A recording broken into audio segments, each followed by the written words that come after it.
Yes. Okay, excellent. As we discussed, on Monday, this is your chance for weird questions. The guest speakers are all prepped, they're all ready, they're prepared to talk about their sex lives and indeed their genitalia, like this is something they knew coming in. So this is your chance to ask weird questions and awkward questions that normally I would not encourage you to ask people on the street. I'm going to let them introduce themselves. One of them has prepared a very beautiful slideshow for you. And I'm just going to sit in the corner and let y'all do your thing. Okay. All right. I'm Michelle. And we have Christine and Keisha here. We had a man and he had to drop out because of work. It's not all women who do this. This is also my very first PowerPoint presentation I've ever given in front of a group, so it's also a what not to do in PowerPoint. Ignore the terrible design. You guys read Sex at Dawn, right? Yes. It's pretty interesting. Kind of gross sometimes with the spikes and the vaginas and the holding on to the semen. So I'm just going to give kind of a refresher that maybe the book didn't go over a little and try to address like some what the TV says versus reality stuff. It's pretty short, so if you have a question at any point during this, please just raise your hand and ask it. And then we're each going to introduce ourselves, just kind of tell you our story, and then take whatever questions you have. So pen, paper, write some questions down to ask us. I will give you $1 if you can embarrass Christine. Oh, Straight up. that's fair. Okay, so polyamory. What's up with these sluts? Polyamory. Poly means many, multi, more than one. Amory is love, affection, strong, friendly feeling. That's about it. Polyamory is a philosophy. It's like something you believe in and it's how you try to live your life. It's not like a book you can get and follow a bunch of rules. Because as you will find out, every single person has their own set of rules for how they do it and what they need. Polyamory is not polygamy, which is a general term for more than one spouse. The ending gammy, means marriage. So it's kind of funny that monogamy applies to dating too, because it actually means married to one person. Polygamy means more than one spouse. Polygyny is more than one wife. Polyandry is more than one husband. That has nothing to do with polyamory at all, especially the religious part. Bigamy is when you're legally married to more than one person. So technically in this country, all of those polys are also bigamy because they're illegal. Polyamory is also not swinging. Do you guys know what trapeze is? That club downtown where you can go in and have sex with a bunch of people. It's not really downtown, but Downtown, yeah. Polyamory is not about having sex with a bunch of people. Polyamory is about recognizing that you can love more than one person at a time. Like you love your mom and you love your dad. Loving your dad doesn't mean you have to love your mom less. You know, parents don't have to share their love among their kids because that's just not how love works. So polyamory, again, the amory, it's about love, affection, and relationships, and swinging is just about fucking. Why polyamory? Why not? Who made up this monogamy stuff? Marriage, as we know it, which you read a little bit of it, Sex at Dawn, came about when all our happy big tribes started to own stuff, and then people had to own more stuff so they could be the better person and win, and they decided to include wives under that. So women were property, just like black people used to be property. This is kind of a timeline of what marriage has meant in the U.S. In 1691, black people couldn't get married. Up until 1967, black and white couples, even dating was totally illegal and would get you killed. Now we're doing the same-sex marriage thing. Some states are doing it, some states aren't. Like 1975, a wife could just then have like her own credit card in her name. 1975. Like, marriage means property. And in polyamory, nobody owns anybody, nobody controls anybody. You can't say, you know, he's mine, he chooses to be yours, or she's mine, she chooses to be yours, and you choose to have her in your life. So that's one reason people choose polyamory over monogamy, because marriage is kind of meaningless, philosophically speaking. It's just a bunch of rules that keep changing as society changes, so we keep changing the rules. Polyamory, you know, it's not you do you, it's you do you, not you do what the people in charge, who are all mostly old white people, tell you to do. Again, going back to, why do you do the things you do? Who says, you know, I mean, when I was in college, if someone wore yoga pants to class, like they probably would have been sent home. We used to make fun of girls that would wear yoga pants like to the grocery store because they were just lazy and it was like wearing pajamas. And now, can you imagine not wearing yoga pants to class? Because now society says it's okay. So polyamory recognizes that you don't have to do what society tells you to do. You don't have to have one boyfriend or one girlfriend. And when you recognize that you don't have to follow these arbitrary rules that somebody made up for you, you also get a better sense of yourself. You learn to trust yourself instead of your senator. You learn to listen to yourself and not to what the Kardashians say. And you become a stronger, more independent person. You are responsible for you. You are in charge of you. You know, a regular relationship, you might feel you are responsible for how somebody else feels, or you might feel that you are in charge of who they get texts from. It's not how polyamory works. You are responsible for you, the choices you make, the actions you do. So there's a lot of independence, which is great, but there's also a lot of work for not being an asshole and recognizing when you make mistakes. Polyamory is realistic. How many of you have ever been with someone and you broke up because there's just one thing, or like was a deal breaker?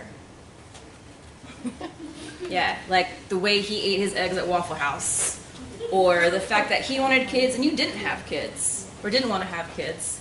But what if you talked about it and, all right, so we love each other, everything is perfect, you want kids, I don't want kids. What if I saw someone that had kids and that would help me get some kids in my life? It's probably a terrible example. But we don't have to break up just because this one thing. Kids are a terrible example of everything, really. It's unreasonable whether you are expecting somebody to give you all the sex you want, all the affection you want, all the attention you want, all the compliments you want, all the time you want. And how does it feel when someone is constantly demanding that of you? Why don't you spend enough time with me? Why don't you call me more? Why don't you ever dress up? Why don't you do like a friend does? It's just not fair. And that kind of pressure leads to arguing, and it leads to breaking up. Because instead of working through it together and trying to figure it out, you're just like, well, I quit, I walk away. Because we're taught that things have to be a certain perfect way, otherwise they're clearly not the one, so move on. And that's just not true.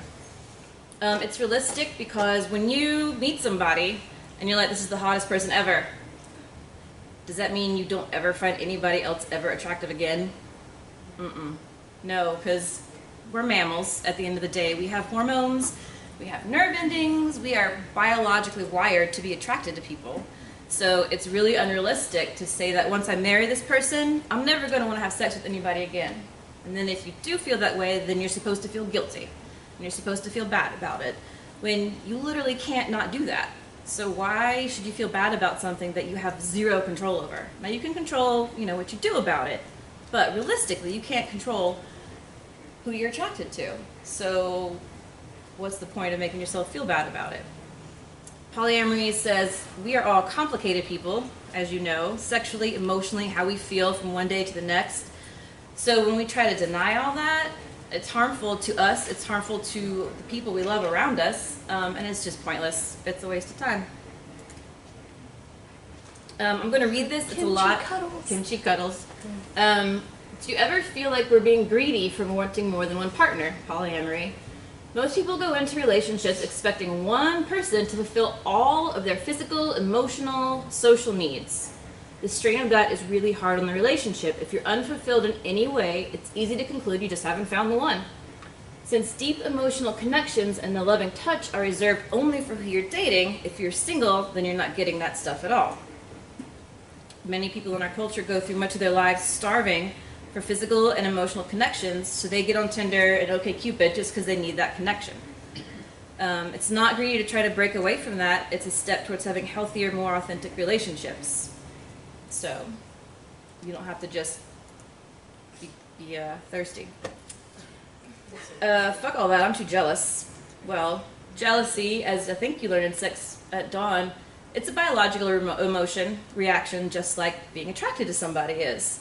You know, when you feel threatened, you want to fight or you want to run. So when you feel jealousy, you're like, why did he look at her? Why is she talking to this other man?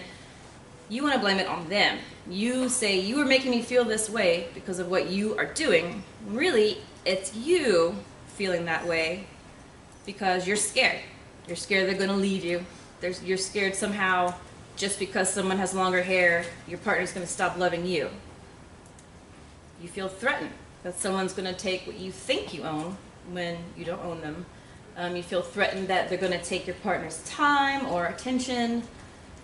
And that's a really visceral reaction, especially if you have if you put a lot of yourself into your relationship, you know, like if they're your everything and you feel like that's going to go away, that's really scary. And you feel insecure. This other person is smarter than me, thinner than me, thicker than me, funnier than me, which threatens me because I'm scared my partner will leave. So it's just this one big vicious cycle, a lot of different things that we just generally call jealousy. And as you know, a lot of people say jealousy is healthy, right? Jealousy is not healthy. Polyamory doesn't mean you don't feel jealousy. It means you take responsibility for how you feel. You can't blame somebody for looking at somebody cute, you know? You recognize that when they do that, it makes you feel this certain way, and you feel that way because of you're insecure about your body, because you have abandonment issues, because you grew up without any parents. I mean, there's just a billion things that could be making you feel jealousy. But at the end of the day, it's you and how you feel. So with polyamory, you can't just blame your problems on somebody else. You have to ask yourself what's really going on. And that is really the part where people have the most problem, because people just don't want to accept their problems and like fix themselves and figure out why they feel the way they feel. So polyamory is a philosophy and a practice. Like I said, it's not a bunch of rules that you can follow. Polyamory says love isn't a limited resource that has to be rationed or withheld. You know, polyamory, you don't say, well, if you love me, you would do this. That's not how love works. You would say, I feel this way, and then the person would choose, you know, well, you would just work on it. It's like a whole other PowerPoint presentation. Polyamory is not about having sex with whoever you want, whenever you want. It's kind of the opposite. Like, polyamory is really about examining yourself, being crazy honest, and being really communicative to your partner about your feelings. So it's not just being like, well, I'm mad, so I'm going to go hook up with somebody tonight for revenge. It's like, I'm mad, let me figure out why I'm mad, and let me tell my partner why I'm mad, and see what we can do about it. Polyamory is not an excuse to cheat. You can cheat in polyamory, because theoretically, if you're with somebody and you're polyamorous, like, you know who they're sleeping with, right? Because you talk about it. You meet them, maybe you hang out, maybe you're also sleeping with them. But a polyamorous person can totally sleep around and be on the DL and like lie about it. So polyamory is not an excuse to cheat. Polyamory is about honesty, communication, first and foremost with yourself. So that's kind of the point I wanted to drive home, that polyamory isn't sister wives or a bunch of sex. It's about first and foremost recognizing your needs and communicating those needs to your partner, and then figuring out what to do from there. So that's it.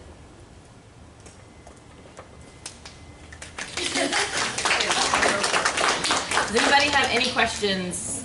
Will you hit the light switch by you, please? And then I think if y'all will come be visible, that'd be delightful. Any questions about anything? Sorry, I was waving to the people at home. Is there like a hierarchy with polyamory? Like you said, multiple partners? Yeah, there can be. But again, that's something that just depends on people. There's a bunch of jargon. Like, let's say Christine has a man, right? So he's her primary. If she chooses to date another man or woman, that would be the secondary. I have a friend, it's 2 women and a man who are all basically married. They're a triad. Some people want all that stuff. And if you Google polyamory, you'll see a bunch of charts, like with arrows. And some people don't want that kind of, because it's not fair to the secondary person, you know? Like calling somebody your secondary, for me, is just kind of rude. So me personally, I don't go for that kind of stuff, but Same. there's definitely other people, it helps them keep shit straight. You know, it helps them know, okay, well, I can't expect him to do this with me because I'm a secondary and he needs to, you know, primary comes first. That helps some people, especially in the beginning, but it's not necessary, but it does exist, definitely. And sometimes, like she's saying, sometimes it's just an easier shorthand. Like, I live with George and my 7-year-old, who's not George's son. His dad lives on the other side of town. So George and I are primary partners, and that's an easy way to summarize that we're in a very intense relationship. We have things like mixed finances, and we go on trips together, and we generally do big family things together. So then if I'm dating someone else, it's easy to say, oh, well, that's not as intense a relationship, although it is very important to me.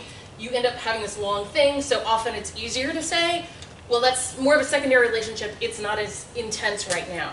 But you will also get a ton of people, like I was saying earlier, if you've met one person who does polyamory, everyone else is doing it wrong. Like, literally every person who does poly or is poly or identifies that way is going to do it a little bit differently. So you'll have, like, people who are very strict about, like, this is my primary relationship, and secondary relationships only get 1 date a week, and blah, blah, blah.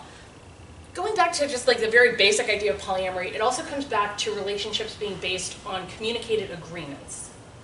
So, for example, it might be sexual in nature. We're agreeing to do these things. We're agreeing that you and I are going to be the only ones that we have sex with without condoms, for example. That's our thing. We are fluid bonded. There's some science issues there we're not going into, but, like, that's our special thing.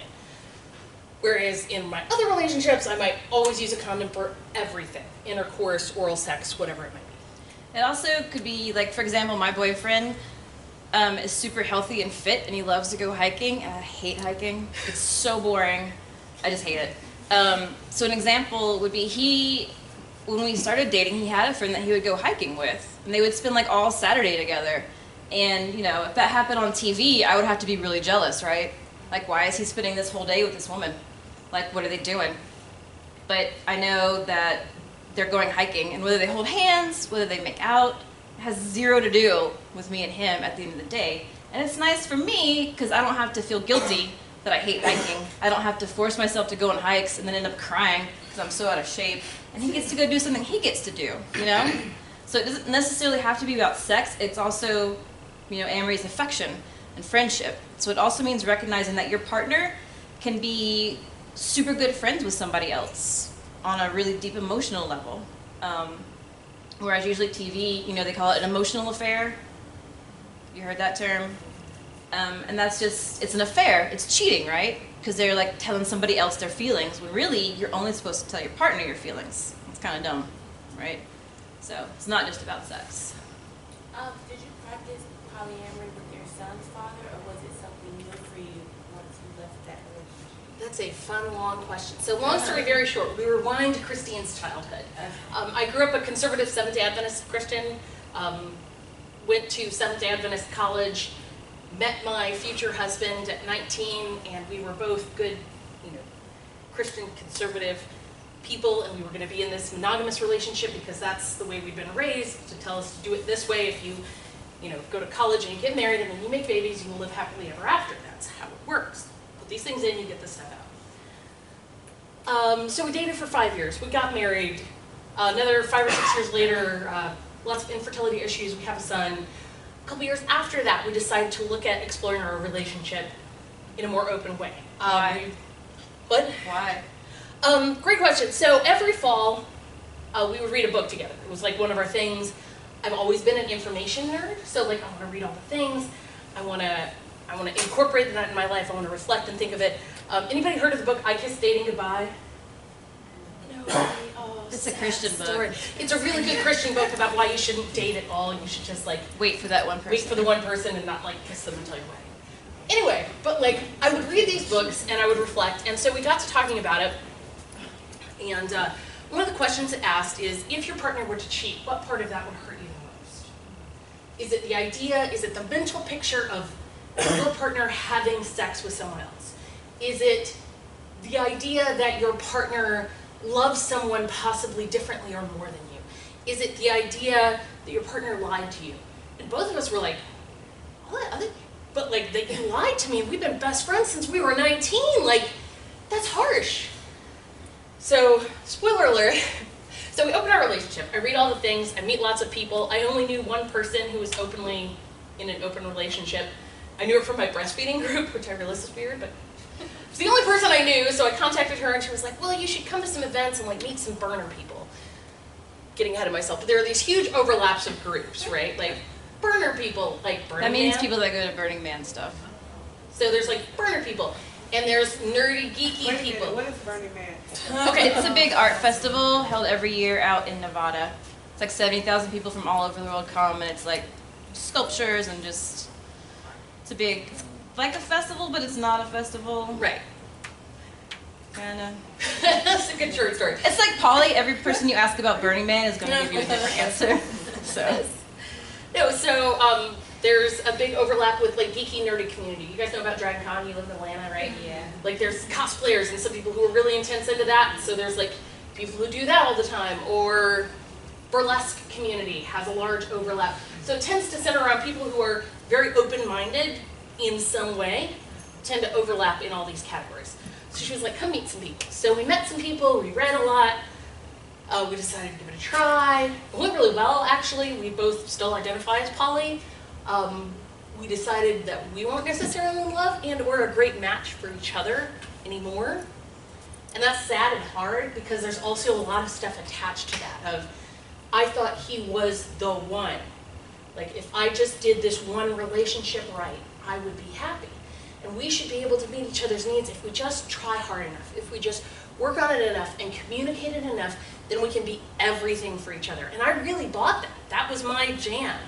And so not only having moved past that to open relationships, but giving up on that original quote unquote relationship was super freaking hard. Probably one of the hardest things I've ever gone through.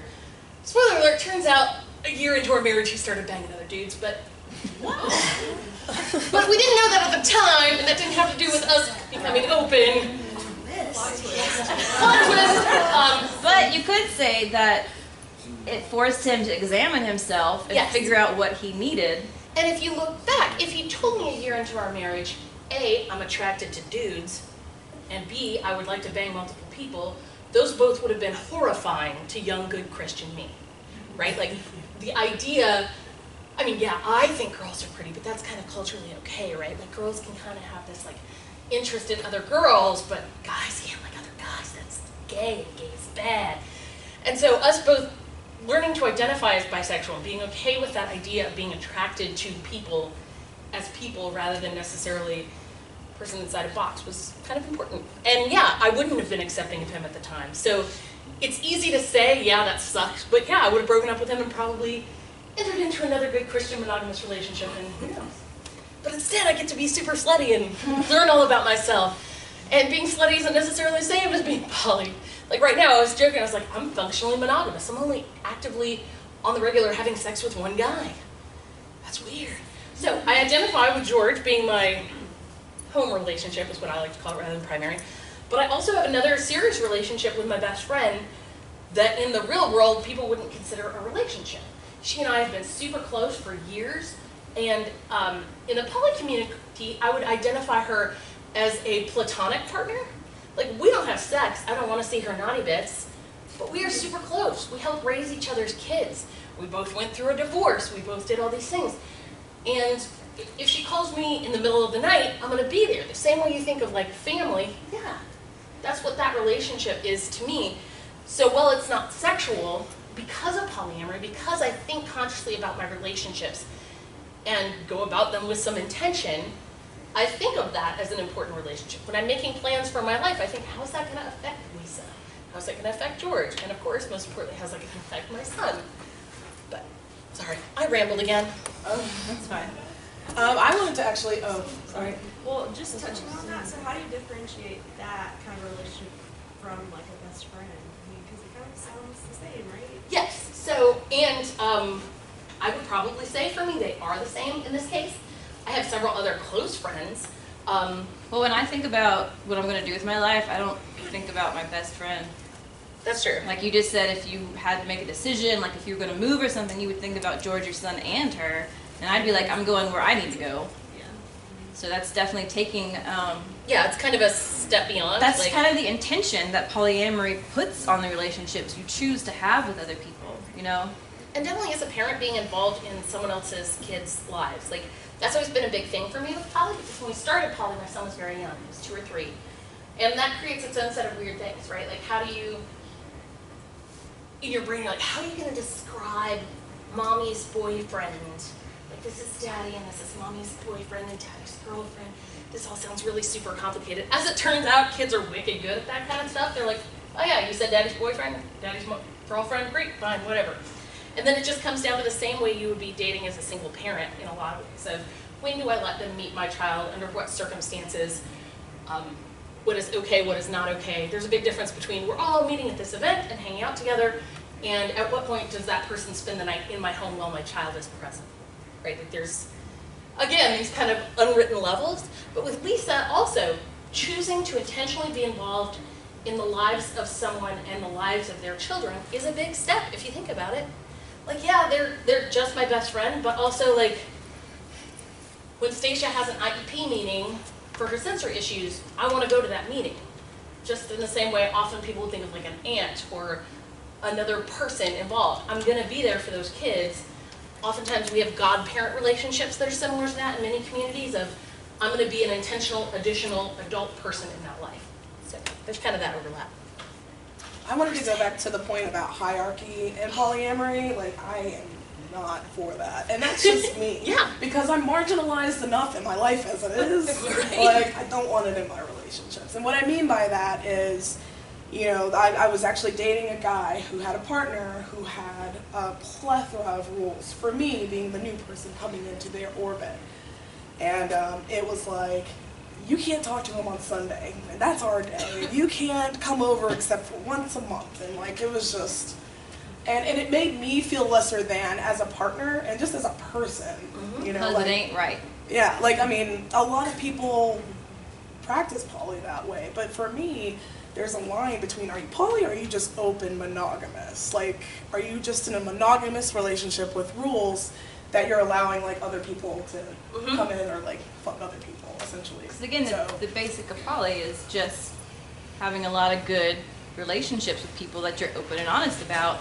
Nothing about that is really that open or honest. That's one person controlling the other person. Right. But it should be the one person saying, do whatever you want that makes you happy, as long as we've agreed on it and nobody's getting hurt. Right, and it's very rule. Like, we went on the first date, and he's like, I really want to kiss you, but I have to ask permission. And he got on his phone and texted his partner to ask if it was okay. Like, you know, like, I mean, just It can be super creepy. it's yeah, like, so There's that's just other, what it's is it? scary. Dan and Katie have a phrase. It's like they're party anonymous or something. I have friends that are married, and they have a rule that it's okay to make out with people at parties.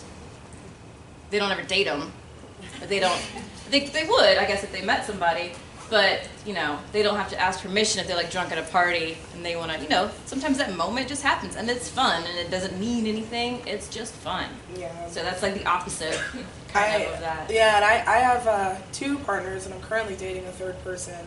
And I don't use the terms primary and secondary, even though my partner and I have been together for 6.5 years. And my other partner have been together for a year, actually, yesterday. Aww.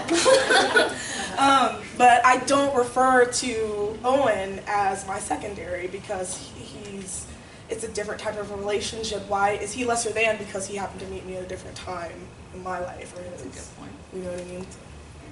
I see hands. You. Okay, so like, what having kids and like bringing other partners into the relationship, how do you think that plays a role in like their socialization in the future? So that's a great question. So part of the way both my co-parent and I have chosen to raise our child is in a very like open and accepting environment. So that means we talk about pretty much everything. Part of that goes back, how do I explain this? Okay, we're gonna rewind about Christine again.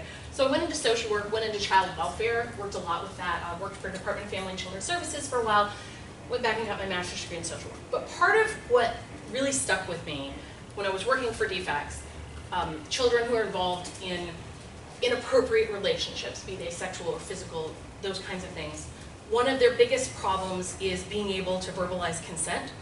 Not that they could consent, but children who can say no to an adult regarding their body are much more protected, they're much more resilient, they're less likely to have continued negative interactions. Again, not their responsibility, but if we can do this to encourage children to, one, be able to say no to things like give Granny a hug or let Aunt Susie give you a great big sloppy kiss, it's okay for them to say no.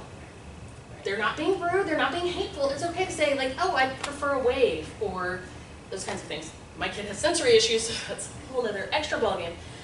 Number two with that, though, comes to children being able to use the correct terms for their body and anatomy. Being raised in a culture where we just don't talk about sex, it's something that you do with one person when you get married to make children. That's it. So it still feels awkward and giggly sometimes to me to be like, vagina, penis. But it makes a big difference because when a child feels comfortable communicating about that, then they can self-report when something bad happens. He touched my penis is a lot more direct than saying, I don't know, it was really uncomfortable and he was touching me. Well, what does that mean? What does that look like?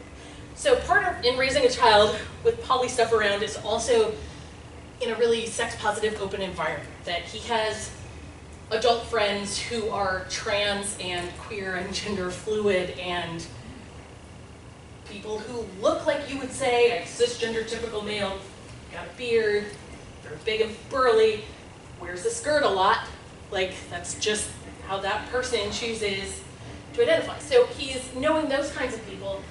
And then if you think about it at 3, this is almost all he's ever known, is that his parents are comfortable dating different people. And that it's important to his parents to communicate about relationships. And while having rules like she's talking about, like, here's a rule about you for someone else, that's different than I have a rule for me that makes me comfortable. I would like when we have sex, we're going to use protection because that's important to me and my safety. I would like to know the people, at least know who the people are you're having sex with and when they were last tested. That's a fair request because that's about me and my safety. And that's different than saying you may not have sex with anyone else. It's like, hey, I need to know because if I need to get my status updated, if I need to go get tested again, we got to follow that through. Yeah, So, and that's like, with my partners, they don't have to have permission to do anything. But I want to know when you go on a date with someone, like the first time, because that means that a friendship or a possible like just interaction has elevated to a date, like an elevation of Like, you're not just hanging out when you feel like it's Right. a date. And then the first time you have sex with them, and if it was protected. You don't need to know every time you have sex with them, but that's my sexual health at play too, because we also have sex. Hashtag spreadsheets. So what I heard, Yeah. your answer is basically, it still goes back to honesty and communication. So open people like that are more likely to be honest with their kids about sex, be more honest with how relationships work, how they don't work. The kids are more likely to be encouraged to say no, know what they like, know what they don't like. They don't, so. And also, I didn't bore you guys with a bunch of charts, but there has been actual research done on kids raised in polyamorous families, and Elizabeth's they're great. chef. Sorry. That kind of supports what she's saying. They're more well-adjusted. Part of it is also So- access to adults. Like, you don't only know your mom and your dad, you also feel comfortable with someone who is like a godparent or another influence in your life that you might feel more comfortable talking about, and sometimes that's a positive. Also, we don't talk explicitly with Jax about sex. I'm not like, oh my god, he totally fingered me and then I squirted and blah blah. No, that's not happening with a 7-year-old. Just to be clear.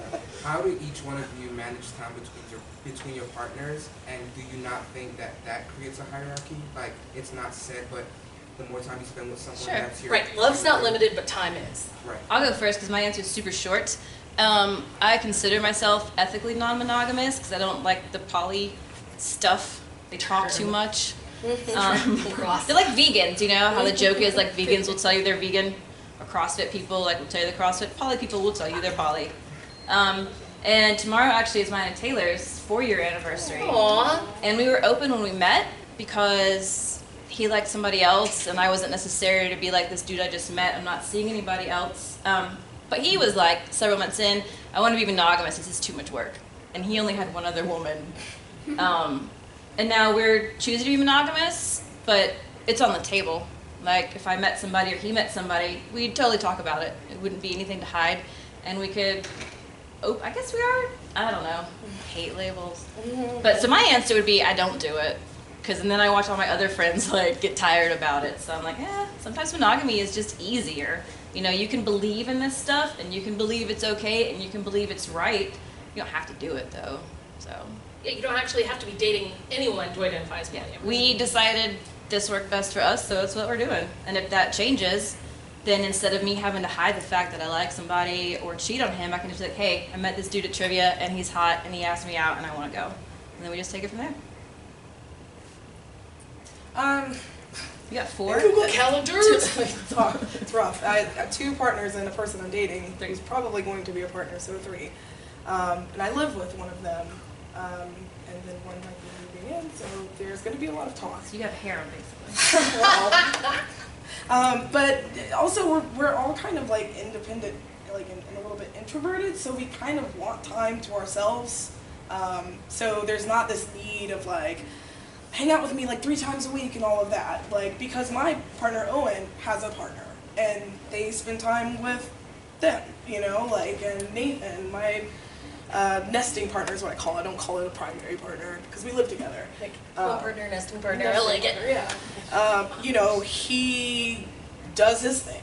Like, it's just kind of compartmentalizing the different aspects of my life. Going back to communication. Yeah, and then the 2, Owen and Nathan, are my partners, but they are known as metamors. Like, that's a poly term.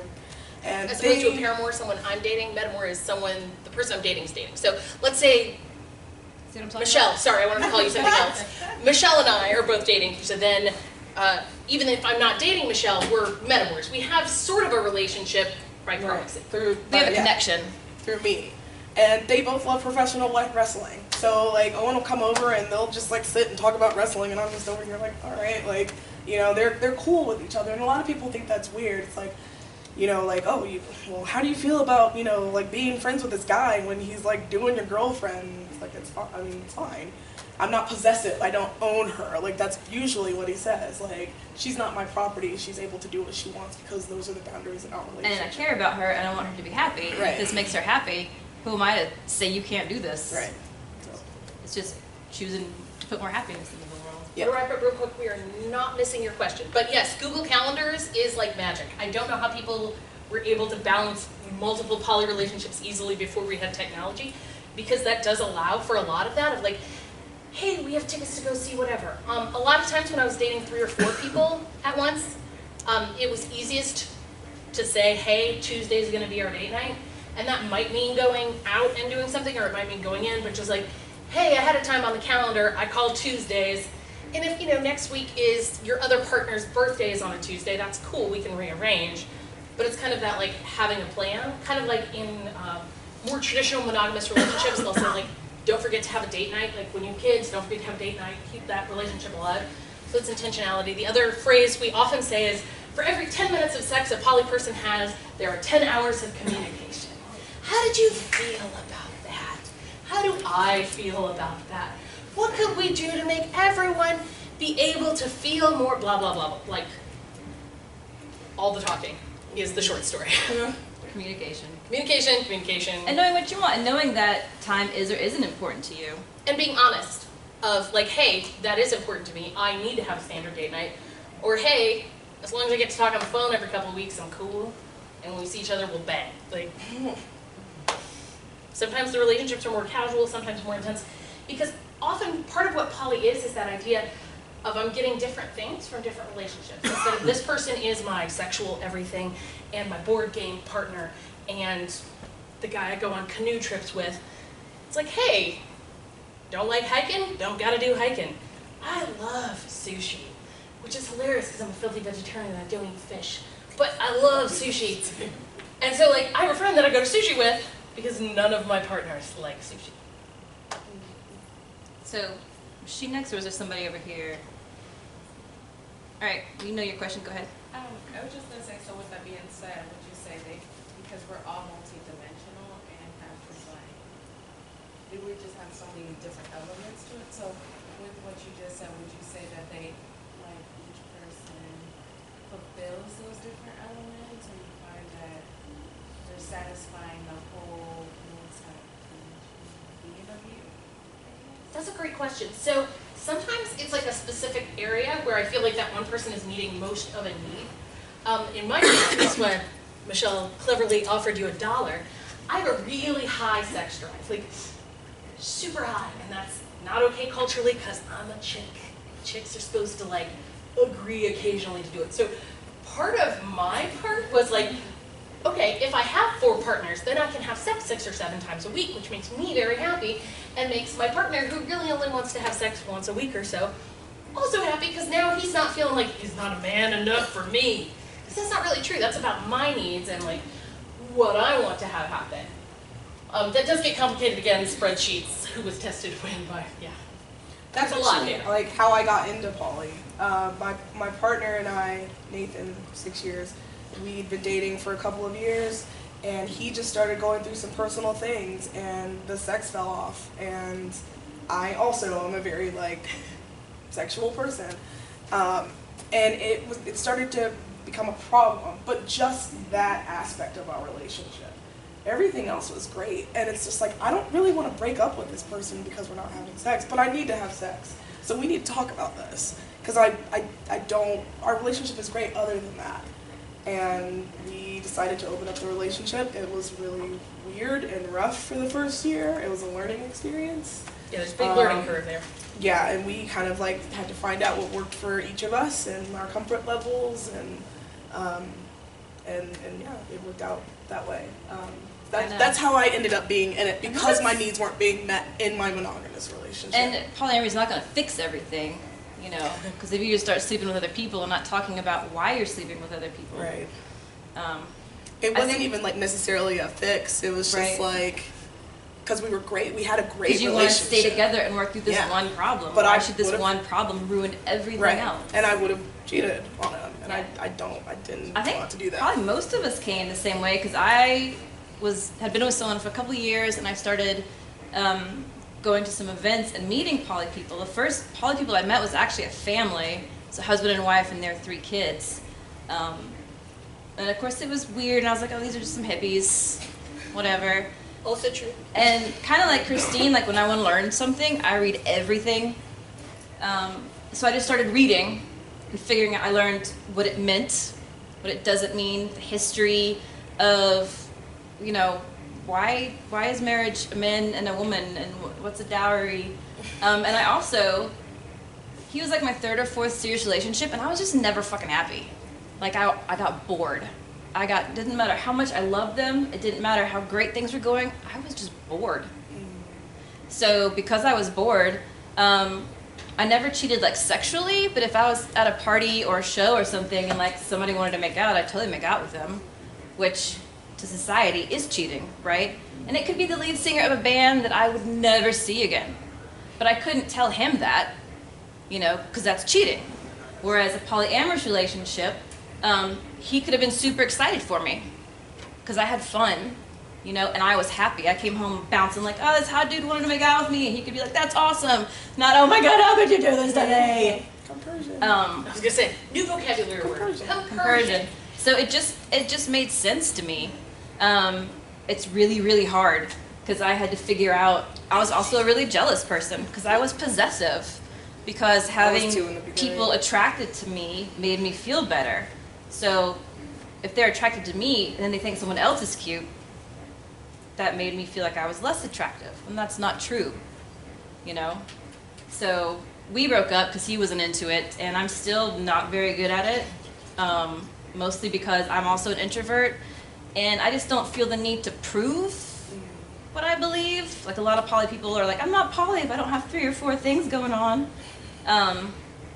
So yeah. That's like saying you're not gay, or you're not, you know, gay is a bad example, but you know what I'm saying? Like just because you're not actively doing something doesn't mean you don't believe it. Right. There's a hand. How did you overcome that? When you said you were initially sort of jealous and possessive? I read about jealousy. I read about how it is a biological function. And I just really had to ask myself, why am I so insecure? You know, my body issues, abandonment issues, like if he looks at somebody else, he's gonna leave me and our relationship is over.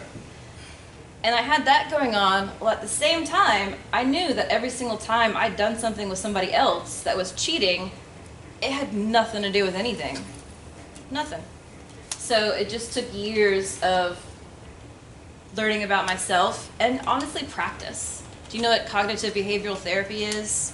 It's like when your brain says you're fat and ugly, you think of 10 times where someone told you was beautiful.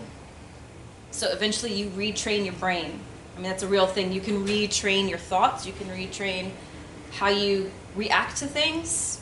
So slowly it went from, why are you looking at her, to, oh yeah, she has like a beautiful face.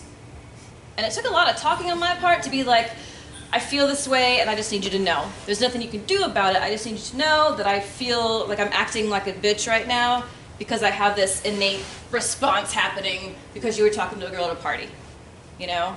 And once you recognize that's what happens, and you just let it happen, maybe you think on why it happened, the next time you can recognize it when it starts to happen and be like, okay, it's cool.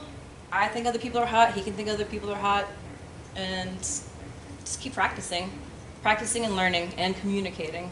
I'm an over-communicator, so that helps me when I make sure he always knows what I'm thinking, even though it doesn't like necessarily matter.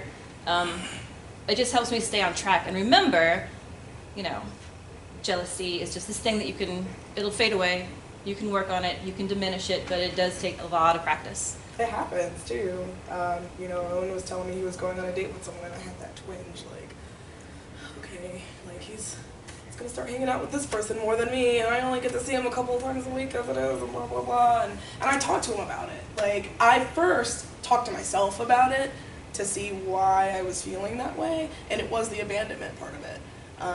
And I said to him, you know, like, I'm feeling really insecure. It was more about me feeling insecure in our connection than it was about him going on a date with another person. That person had nothing to do with it. And his response was, I'm really sorry you're feeling that way, how can I help? It wasn't, like, you don't need to be jealous, or it's fine, you know, like, there's a lot of talking and communication, and I think that's healthy in any type of relationship, to be honest. And relationship therapy is a legit thing with poly people too. There are many therapists who will see you as a group, as a triad, as individuals, and meet together. When my marriage was becoming no longer a marriage and we were deciding to co-parent but in separate households, that was a really important thing for us, to go to a therapist. Sessions with just he and I, sessions with his partner, Z. Z's, are you guys familiar with pronoun stuff? Okay. So Z also came to a couple of those sessions so we could talk about it and what that would look like of separation in different places and how that felt. All those kinds of processing things that when you're like, dude, y'all need to go to relationship therapy, that's legit a thing even when there are multiple partners and multiple relationships. Yeah, communication's learned. Like, we're not all born knowing Well, except for me. how to recognize our feelings or how to talk about our feelings. And just because you talk a lot doesn't mean you're saying anything. So, you know, poly people are just like anybody else. Except way hotter. Yeah. So, yeah. It's not like we decide to be poly and all of a sudden we're like really good at relationships. Sometimes it's the exact opposite. So I have two questions. Yes. So, like, I will agree, like, acknowledging that someone else is attractive outside of your partner, that's totally natural. Uh-huh. But, like, when it comes to, like, you feel like there are things in the relationship that aren't quite working out, and then instead of, like, you know, breaking up with a person and then joining someone else in to satisfy those needs that you're missing out of, could that be, like, selfish to the person, like, you know, who is still in the relationship, or is it like the opposite of selfish? The short answer is some of both, right? Like, and one of the things that's really hard for me and that I suck at in relationships and communication is being selfish, but not just selfish, but like self-care. What do I actually need? Because I tend to fall back on this learned behavior of like, what can I do to make you comfortable and you happy and do this emotional labor for you? Instead of saying, hey, this is a boundary, actually, I don't need to do any of that, and it's better for me, and I will be a better partner to you and you if I don't do these things.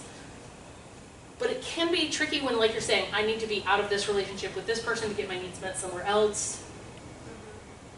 Because, you know, what does that person feel like? What do you feel like? What does this third party in this relationship feel like? How about the new person? Are you just cutting off a relationship going, oh, well, you don't meet my needs here, so I'm going to find it here.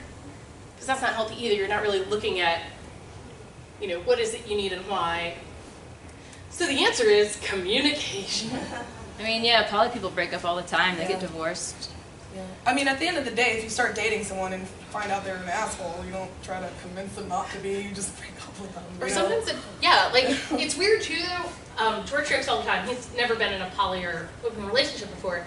And he will often joke that, like, poly people are weird because they're friends with all their exes, which isn't true. Not all your exes, but, like, oftentimes it'll be like, hey, is this relationship working for both of us now?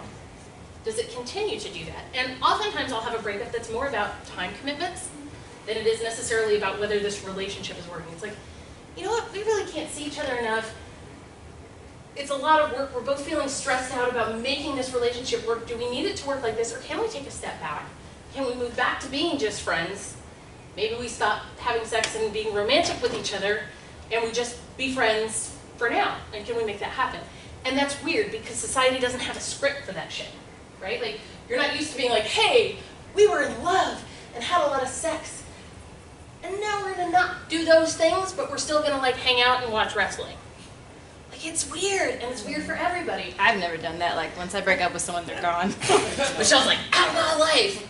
Whereas I'm like, I'm gonna burn. I'm like, oh, hey, and I'll be like, George, yes, that's someone that I dated and had sex with. We don't have sex anymore, but it's good. Or like, this is somebody that I want to have sex with, but they never bang me, but we might bang in the future. It's lovely. It's very weird, though. Did that help? No, that didn't help at all. That just made it worse. So, like, is there ever a deal breaker? Like, Oh, I to got the it. point, like, well, let's say, like, if the other person is just like, you know, like, considering their feelings, you know, like, let's say, like, okay, they're not, like, if they're not supplying your needs sexually anymore, you know, could that just be a point where you see that you should just let them go and, like, you know, find themselves, you know? Yeah. Instead of, like, you know. Well, I mean, and that's how it should be in any relationship, whether you're polyamorous, monogamous. Theoretically, you want what's best for the other person because you love them. So, But yeah, there's definitely that side of it. And there is the messiness of metamors, right? Like, one of my relationships that was very intense and I thought was going to be much more long-term than it was. But my metamor needed more and more boundaries and safety for herself. Like, she felt like this was all too much, I can't deal with this. And so her boundaries in her relationship with our partner started affecting me in a negative way. And it was like, really, now we have to. And I respect her feelings and I want her to be happy also, but at some point that's crossing the line into me. Like, and I love you. And so you talk about it. Yeah, we talk about it a lot, and finally I was like, you know what? This sucks because I love this person and I respect this person, but I can't do the stuff that would need to happen for this relationship to continue in peace and happiness. Communication is a deal breaker for me. If you can't communicate, we can't. If you can't talk about it, it ain't gonna work. Can't do this. We have to be able to talk about stuff, you know. And like, I mean, even if you have a moment where you're like, I don't really want to talk about it now, but I'll get back to you. Like, to know that that conversation is happening is a big deal. And you don't necessarily have to talk about it. Like my boyfriend right now, if I have a problem or something I want to say, I email him. I send him an email and I say, please reply within 48 hours. Because he's not a talker. Mm-hmm. He's not, like, they can attest. He doesn't talk. He has trouble. He needs time to process, you know? Mm-hmm. He needs time to think about it, and he needs time to get back to you. So instead of me being like, let's talk about it right now, I send him an email. It's like, we're not angry at each other. I give him a couple days to reply, and we take it from there. So you don't have to talk about it. But again, you have to talk to each other to figure out You have to how you communicate. Yeah, I also would rather email. So that works for us. There's one in the back. Yeah, I was wondering, do you want to stay in the same place? Because I feel like maybe staying in the same environment can play a lot with like emotions that you feel when you saw like the other partner with their friend and things like that. Because like, if you are in different places, maybe it can work. Being in the same place, like seeing the same place every day. Imagine yourself being with your siblings like every day. Yes. It's kind of frustrating. Yeah, I can make things Separate places. very intense. And that can get complicated too. In this particular situation, they were deciding to move in together, and I was not because I had a kid and I wasn't ready to move in all together. So that was also part of it, was that now they were going to be in the same household, and she needed to have certain rules about her household. And I was like, again, with that hierarchy thing, like I feel like I'm not part of that, and also that I can't function within that setup and still have a healthy relationship with my partner. So yeah, living together can either be great or terrible. So, people who are like poly, so you guys, like, you can get married, like marry multiple people? I thought you can't. Not legally. Okay. It's the short story. Okay, that's what I thought. I was just kind of. Yeah, polyamory is not about marriage. Oh. But you'll have people who are definitely in a long-term, the term often gets used, polyfidelitous relationship. So for example, fidelity being not having sex with other people. We use monogamy a lot to mean that, but monogamy really means married to one person. So there could be, for example, a triad. I have a couple friends, well, I guess it's more than a couple, I have several friends who are in a triad and have been in that triad for 15, 20 years. They don't date other people, they're not involved with other people. The man is legally married to one of the women and cannot legally be married to the other woman, even though they've all been together for 12 years.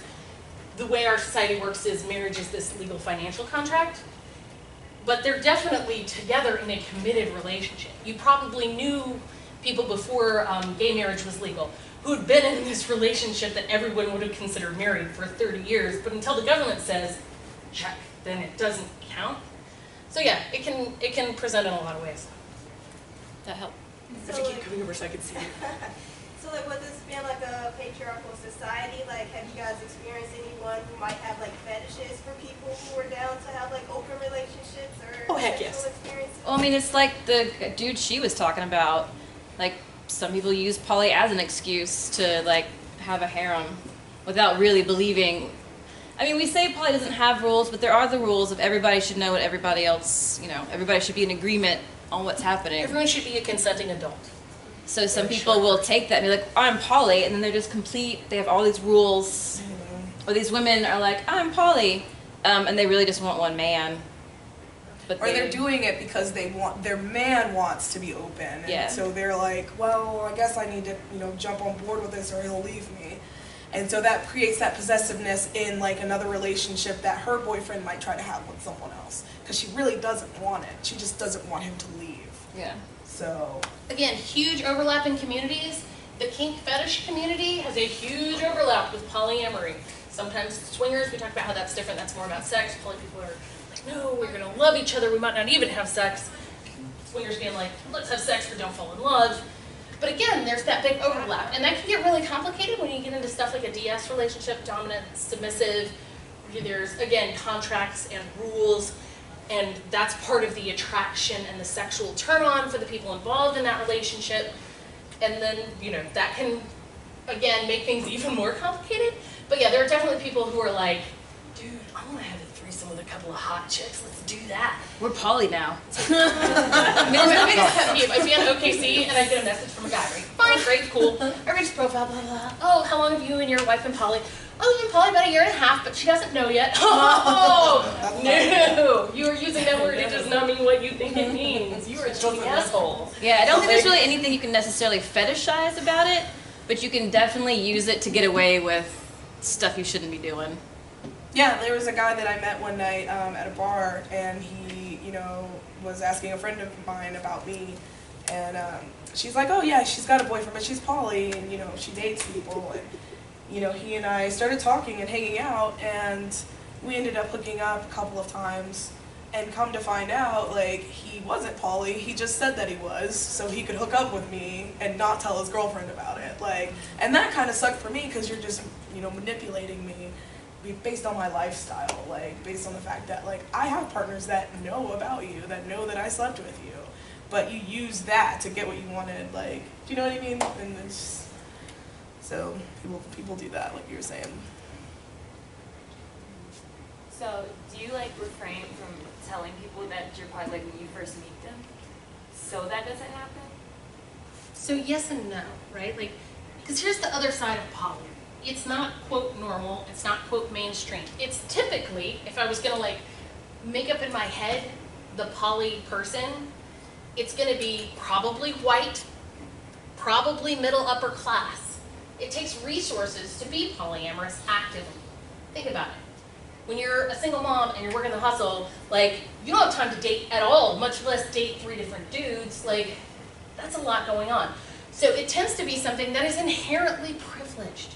The ability to have time and the emotional resources to self-reflect is privilege, right? I don't have to be at the next job. I don't have to be doing the next thing. The idea that I can have an hour to sit while I am not hungry or cold or worried about my safety is privilege. So being able to do those things then translates into examining your privilege in other ways as well. Does that make sense? Yeah. A lot of people have poly pride. They'll wear a t-shirt and, like I said earlier, like they're vegans, like, oh, you eat that? Oh, you sleep with one person? I don't, but I also don't walk up to people and be like, I can't eat gluten. I think it's okay to have more than one partner. I really only wear black and I hate contouring. I mean, it's just, for me, it's just in the whole long list of my opinions that I don't have to tell everybody that I meet, but I'm happy to talk about it if it comes up. And it can It also seems like friends are the ones that are like, she's poly, because it was my friend that said that to him. If he had come to me, I would have been like, yeah, I have a partner. You know, and like, if he were still interested in talking to me past that, then we could have gotten into that discussion. But a lot of times, as far as like, you know, men, they, when they find out that you're dating another guy, they're like, oh, okay, like, well, you've got somebody, like, you know, you're already owned, essentially, so, like. Yeah, it has been hard when I have told my partner, I'm like, I want to see other people, like, I'm bored, I want dates, whatever. So I got on Tinder, and I was like, well, do I, like, say up front, because that's going to cut a lot of people out because they don't get it, right? So if I go on a couple of dates and get to the point where we know we like each other and it's worth having that conversation, but then have I done the wrong thing by not being upfront about it? So it is difficult to try to figure out how to, which is why a lot of the poly community is pretty incestuous and small, is because you can skip that, you know? you already have a safe bet, right? Like, Yeah. hey, if you guys are all at this event and you know that lots of people here are poly, then I can hit on you more comfortably, if you will, because chances are pretty good, and if you're not, you'll be comfortable saying so. The other part of it, though, that's important to remember, in talking about the privileges, also there is a danger. We live in the South, we live in the Bible Belt. You can get fired for being, you know, gay, you can get fired for being poly. You're doing this weird, kinky thing. You're corrupting your children. You're doing those things. So sometimes being out at all is inherently dangerous. So not just for people you might date, but for your job. In my case, my co-parent and I are both poly and out and those kinds of things, but there are plenty of people for whom that's not the case. They explored poly after they were in this marriage, and their former spouse and parent of their children, there's messy custody issues, and they're saying, oh, well, now this person is a sexual deviant, and that then can affect their custody and their ability to parent their children. So, yeah, if it's a safe environment, you're more likely to like spill the beans or have a friend spill the beans. But there's also kind of this inherent fear of what if I say it to the wrong person? What if I get outed in the wrong way? I work in social work, so it tends to be a very open kind of field. I have the ability to be much more out than, say, a secretary at a law firm or any other number of jobs. And even families, like Owen, like one of my partners, his parents don't know that he's poly. I would never, ever tell my family, ever. Dude, man, I brought family- two dudes and one that brought their wife to My family knows, like They were not happy, by the way. My family knows that I'm poly, but I don't think they quite understand what it is. Like, they know that I have multiple partners, but my mom seems to think I'm on an episode of The Bachelor, that I'm just gonna pick one of them. Right. And at the end of the day, and like marry that one. Like, okay, well, yeah, you just do your thing. Like, but you know, that's fine. If she's got it at some degree, like, so I'm fine with that. But yeah, like some people feel like they can't even really talk to their families about it because they just wouldn't understand, or they don't want to have that conversation. Well, family can be weird too, of like, I'll never forget my sister, similar to that Thanksgiving, I brought home several partners, and she was like, look, everyone knows about dating a couple of guys. You could just not mention that sometimes you spend time with girls. That'd be great. And I was like, wait, so you guys are cool with the fact that I'm banging a couple married dudes, But God forbid I mention that one of my partners who couldn't come is a woman, like, and it's this weird dichotomy of where my family is comfortable with and where they're not comfortable, and that heteronormativity is so strong that it's okay that I be involved in these relationships as long as I'm not the gay. Which is too bad because Catherine was awesome and they would have loved playing board games with her. I'm just saying. Anybody else? Is being poly like the same as like having an open relationship, or is it like different? It can be different. Open relationship. I Big mean, term, what, open if someone relationship. says open relationship, what does that mean to you? That you can date other like. That you can date other people. Yeah. But you can also have an open relationship, which means you just have sex with other people. Right, so swinging might also be under open relationship. Polyamorous has that Poly more would be under specific, there.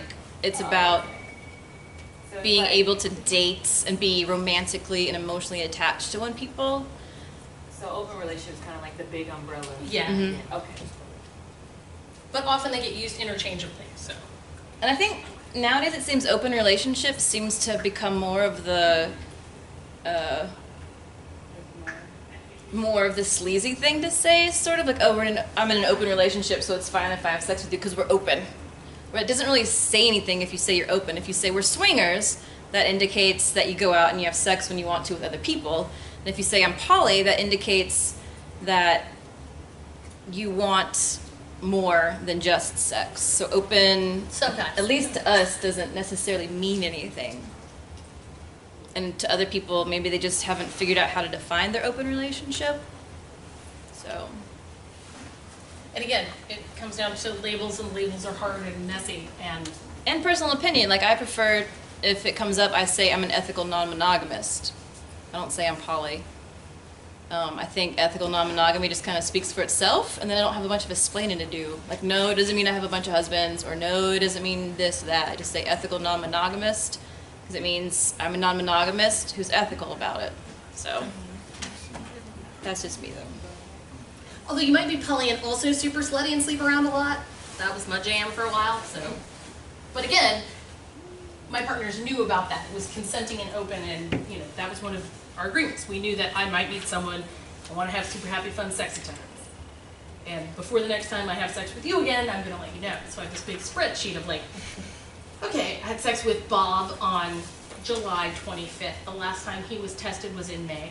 So then I can just kind of follow it and go, okay, well if somebody pops a test, it's a weird phrase to say. Pops Sorry. a test? Pops a test. Like a, so if someone comes back and is like, oh, hey guys, I have chlamydia, then you can go, okay, well, where's our overlap? I might be exposed, okay, and I need to contact people who I've had sex with in this window. And be like, hey, you should go get tested and do a thing. Anytime I've ever met someone else that I wanted to date, it was usually because kind of the hiking thing, we just related better than my partner I do. Like, I'm an outgoing person, I like to go out. I like conversations, I like debating. So usually when I've met someone that raised that flag for me, it was more like they excited me mentally. They were interesting. They thought I was funny, you know, that kind of thing. So it's not necessarily sex all the time. Unfortunately, I never got to have sex with any of them because I didn't get that far. But usually, for me, the whole poly being open is about going back to I get bored really easily. And it's not fair to expect my partner to constantly be thinking of new ways to keep me from being bored. So.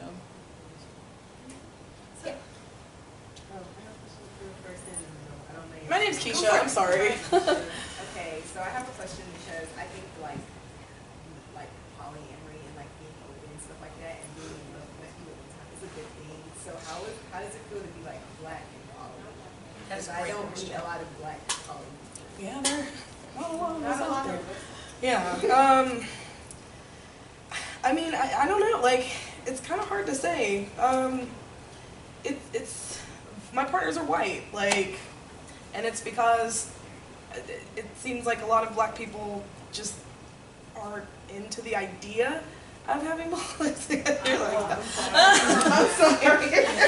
You know, I mean, to each their own. But like, a lot of people aren't into the idea of it. So it just. It's always like fun to meet another person that's poly. I'm just saying. I don't know if that answered your question. I just really don't know how to answer it. You know what I mean? Like, But you were saying earlier you're already marginalized enough. yes, You're black. yeah. That's why and a black I just woman can't do and the hierarchy kinky. thing.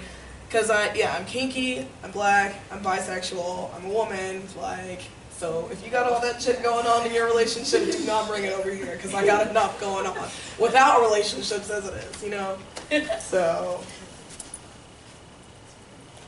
So are there like, are there like, from you guys' experiences, have you met more men or women who are open to polyamory, like between the two? Like, or have you met, is it equal? I feel like I've met a lot of couples who are just looking to find a third person for both of them to Unicorn date. hunters. Unicorns is what they're called. The unicorn would be that person that comes into the relationship who fucks both the man and the woman.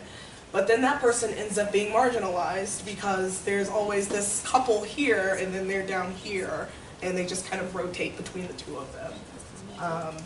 And if they change their rules, the couple, like, well, wait, we're bored. We're done with this. We've experimented. Thank you. And they just kind of kick that person out. And I noticed that there's a lot of that. And then there's also a lot of women who are bisexual and maybe just want to be with a woman, like, in addition to their, like, male partner, but not together, like, separately. Like, I don't know how to Yeah, do like that. they don't want to have the threesome. Like, I don't want to have sex with both of you at once necessarily, but I'd like to have a relationship with this masculine person and with this feminine person, or man or woman, or whichever Yeah. variety. Sorry, this is not about y'all, it's class change time. Yeah. Yeah. Oh, I figured I was just How much time do we have left? You have about 10 minutes left. Okay, I know some of you are thinking something. You I know, wanna y'all say. can ask. Yeah, y'all didn't ask any dirty questions. Y'all are like, so you talk a lot? Like, for real though, I know you got a question in the back of your mind, you're like, yeah, but. So I have a question for Keisha. You said your second partner is moving in with you as well. Like how? So Is that for love or because Atlanta housing sucks? it's actually the person that I'm dating. Like, he and I have just been dating for like a month or so. It just is that exact same situation. I live in a really big house and we have a lot of rooms. My partner and I have separate rooms. The partner that I've been with for 6 years, because I have people come over and like spend time with me. And it would be rude for us to be in a shared space like that we have as a couple. Yeah. So we just kind of separate that. Okay. This other person's moving in, they're gonna have their own room. And it is like they just need a place to Yeah. go. And I live there, our house is 7 rooms. Jeez. Yeah, so I don't want to split your so it's cheaper for it's just Yes. a convenient thing, but it also is a trial thing because we did just start dating and you're coming into my home with my other partner, like, That's a lot. so you got a couple of months, we can feel this out. And even if the living situation doesn't work out, that doesn't mean that we can't still date. Yeah. You just can't So live have here they anymore. met? Like them two? Hmm? They've met? Yeah, we've all hung out and They follow her around. so, yeah, like, you know what, and we also have a roommate, like, and they had to be cool with it before that was even a thing, but it's mostly because he had to be out of his house. We happen to have the room, and it's just kind of a place to be for just a couple of months. It's probably just going to be a temporary thing. But I know the friends I mentioned earlier, the 3 of them have been together for years, and they do have 1 bedroom. I think it's also part of the housing because they just can't afford anything bigger. So they have 1 bedroom they all sleep in, but they also have some bunk beds. So if one of them wants to sleep alone, or like, it's pretty common for poly people to have separate bedrooms. And I think it's not just because they don't want to do stuff in their shared bed, but because they recognize that it's married people together don't have to sleep together, you know? Yeah. Well, it's also, it can be awkward to be like, oh, hey, date's going really well. Are you planning to sleep in the bed tonight? Yeah. Like, it's easier to just be like, oh, there's this other space. Yeah, and that's a conversation that we have to have because anytime I don't have a partner over, Nathan is just in, like, sleeps with me. That doesn't mean we're always like having sex. Like, we just cuddle and sleep. And I think even though we have a guest room, I think if we ever opened our relationship, if it became actively open again, I think I would have to have a rule that's like, you can't have sex with anybody in our house. Because that would just be like, if you do this, do it elsewhere. I'm not mad about it. I'm glad you're happy. But that's just me. And that's So, not a boundary to have. you know, again, different people have different needs, and it goes back to knowing what you need and telling the other person what you need. Because if, you know, the stereotypical man's like, what's wrong? I was like, I'm fine. How does that ever work out for anybody? Well, and then like Nathan is not actively poly. Like, you know, you're not. The guy that's moving in is. So we have now set up a rule where you cannot bring a person over until after the third date, because I don't really want my house to be a revolving door of one night stands. Right. You know what I mean? Like, you can have one night stands, but like I don't really want to meet a person that you're having sex with until they are like a relationship kind of thing, like coming over often and all of that. I mean, if you just met some girl at the bar, like, okay, cool, but Go to a hotel. go to her room, you know, or go to her house. So I think it'd be really cool. Again, I only really have the one experience because Taylor liked me and Ian, Laura, I don't know if you know her, when we started dating, and I didn't really like her. We didn't have a lot in common. I saw why he was also interested in her, because we were so different, and we both offered really different things. But I wouldn't have wanted to live with her. I didn't even want to hang out with her. So some people are like, hang out all the time and they party together, and some people are like, you guys go have a good time, I'll be at home, whatever. So again, it's very independent on what each individual person wants and needs, and letting everybody involved know about that. Because if you don't do that, then it just goes back to, you know, arguing over nothing and breaking up. Yeah. I mean, I just want to say I really do appreciate the conversation, because at the end of the day, I do believe, you know, you are who you are. So I think that this conversation was very insightful, you know. It's, you know, I don't think it's anything to take as a joke, you know, because you are who you are, you know. Oh, thanks. And I don't think everybody's, This. I don't It ain't for Not everybody has to It's be a lot poly. of work. Like, and for some people that's not comfortable, and for some people it's like, I want to have this romantic relationship, and I may not depend on them for everything, but this is my romantic sexual partner, and I'm gonna have other friends who meet other needs, those kinds of things, and that's cool too. Like, I'm going back to how I kind of got into it. Like, some people are interested in learning about how they've been conditioned to believe certain things are right and wrong, and other people don't want to think about that, and they just want to stay in that one path. So, and that's okay. you know, I think it's important to kind of like know why you believe what you believe, but it's not like you have to be like, well, I questioned one thing, so now I must throw out everything.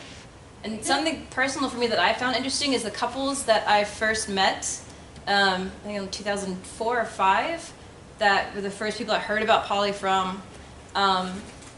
Most of them have been together for at least 10 years. And one thing that's kind of interesting to me is that I haven't known any of them to really have many other boyfriends and girlfriends. Like, they seem pretty much monogamous. They're just kind of like me. That's okay if they do meet someone, because it's better to, you know, recognize you have an attraction to someone than to hide it and lie about it and end up hurting both of you anyways. Because especially, like, you can meet someone, be attracted, and go on a date and be like, oh, screw this person, like, they're terrible, you know? Yeah.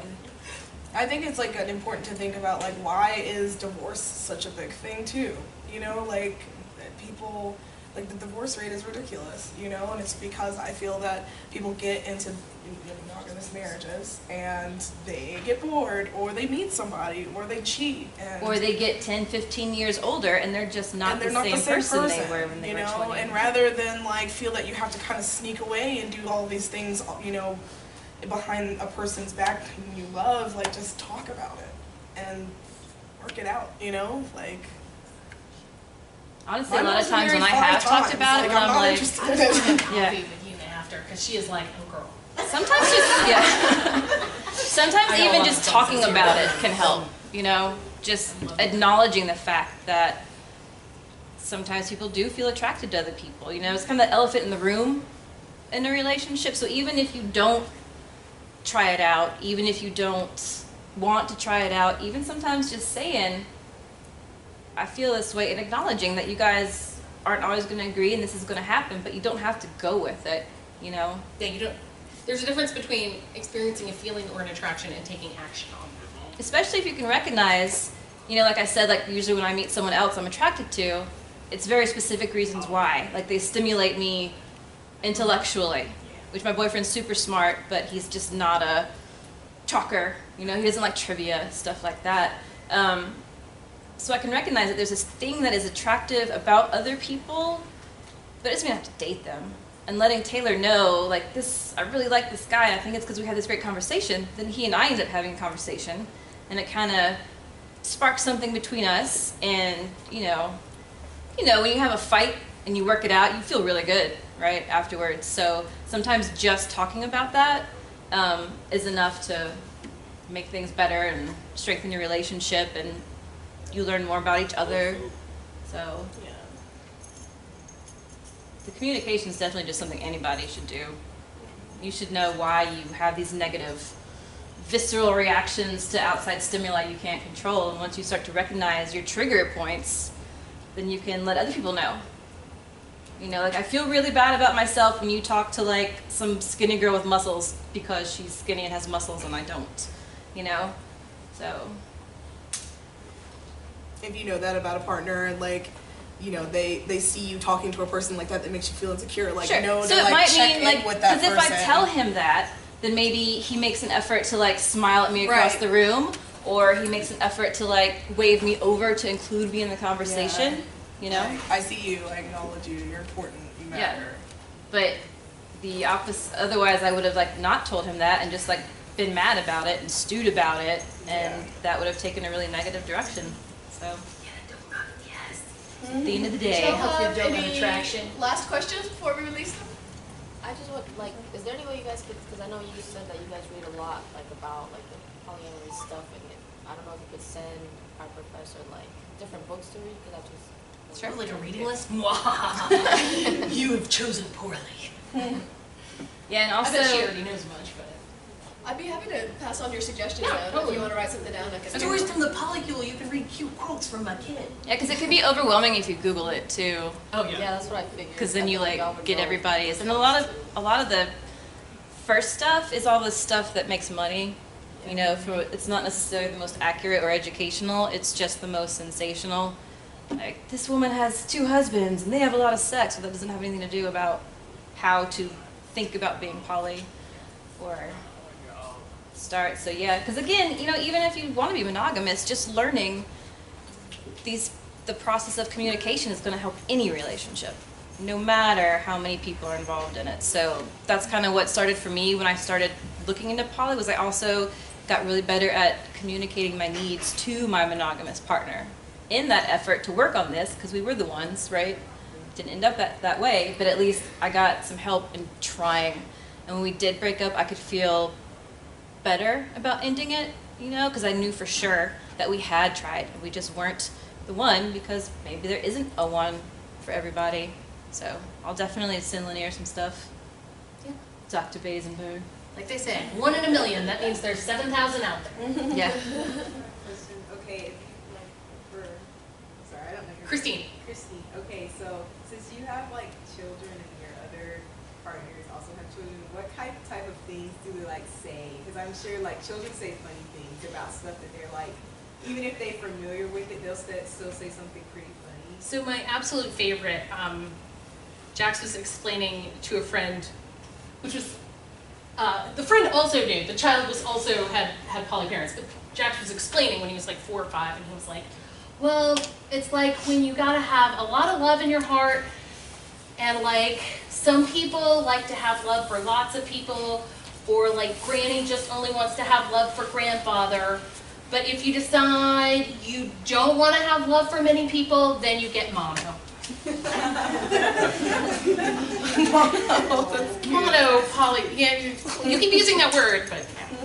That's cute. All right, thank you, ladies, so much for coming. Yes, thank you. And y'all can harass them now if you want. Yeah, But feel free, I'm gonna officially, eat some more donuts. we are done until 2 o'clock, and then I'll see y'all again then. And then you get mono.